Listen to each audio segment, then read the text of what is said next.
My name is Pam Orr, and I have the privilege of leading an organization called Fellowship Housing. And we serve single moms and their children by providing safe, affordable housing, financial literacy training, educational opportunities for their children, and honestly providing a safe space so these incredible single mamas can make progress in their lives. I am so grateful for the funding and the partnership of the DuPage Foundation. By receiving these funds, it allows us to serve even more at-risk families. We are living in a time of upheaval, uncertainty, especially for those that are on the margins, those that are living paycheck to paycheck. Funding is being pulled out, right out from underneath them with absolutely no warning, and they need a safety net. Hi, my name is Jermaine Hinton, and I am the president of the Accolade Foundation, which is a 501c3 foundation. I am also the co-chair of the Cadets, a mentoring program for girls ages 11 to 17. And my name is Jamina Ivory. I'm past president of the foundation and co-chairing along with Jermaine our Cadet mentoring program.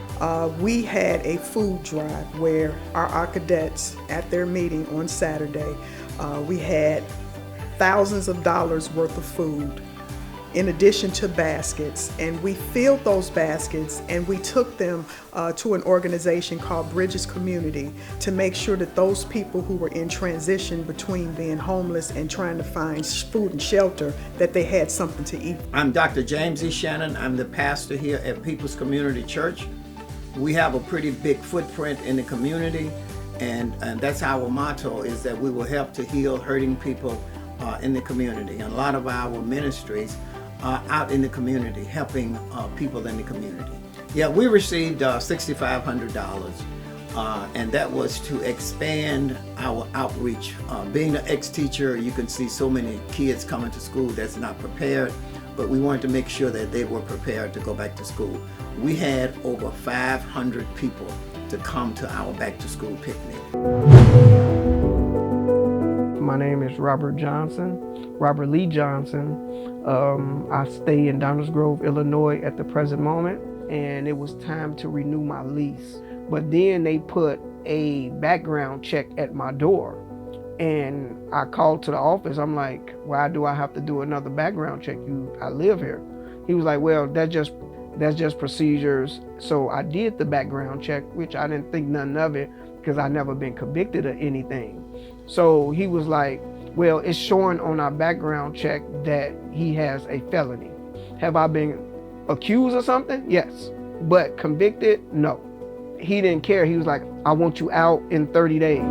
Through our investigation, we were able to uncover that this housing provider had blanket bans on arrest and conviction records at various properties that they owned and managed, including at one property where we uncovered a policy that automatically denied anybody with a felony within 100 years' time. During the especially trying times of the Civil Rights Movement, the Reverend Dr. King came to Chicago to march for open housing. It was a privilege for our communities to learn from a master community organizer and someone who truly did serve as the conscience of America for many years. Unfortunately, despite his significant work organizing people across the country, but especially in the Chicagoland area, he was unsuccessful in passing his legislation for open housing. In fact, it was not until 7 days after his assassination that Congress finally moved a bill that they had been sitting on for years and years, and in just 7 days they passed Title VIII, the Fair Housing Act. It is quite arguably the most significant piece of civil rights legislation that has been passed since, and it took the very public murder of one of our nation's greatest heroes to get Congress to move that legislation along.